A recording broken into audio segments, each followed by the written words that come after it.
Arbër Hoxha i trembi të gjithë në ndeshjen e fundit që Dinamo Zagrebit luajti në transfertën e Goricës, sulmuesi kombëtarës la fushën e blertë në minutën e 88, ndërsa reklamoi një dëmtim të rënd pasi u nevojiti ndihma e Barelës.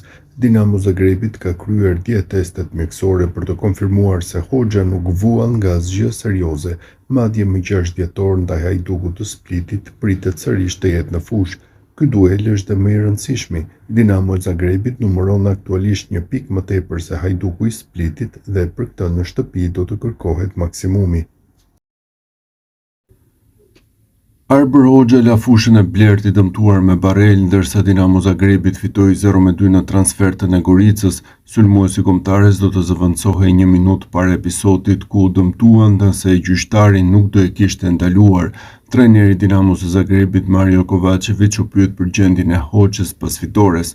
Nuk e di, do e shohim, ende është gjithçka e nxehtë, shpresoj të jetë mirë, u shpreh tekniku i klubit kroat.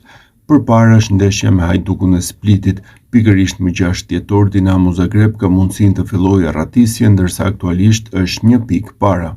Arbër Hoxha po zëvendësoi në minutën e 85 kur gjyqtari Mateo Erceg nuk e lejoi, më pas erdhi dhe dëmtimi absurd.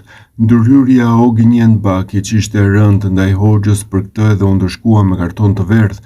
Ansori i kombëtares shqiptare la më pas fushën e blertë në minutën e 88 duke qarë dhe në Barel.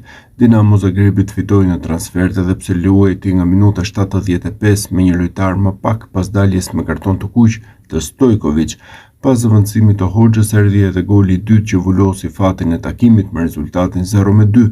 Në përfundim të 15 javëve, Dinamo Zagrebit ngjitet në vendin e parë me 1 pikë më shumë se Hajduku i Splitit.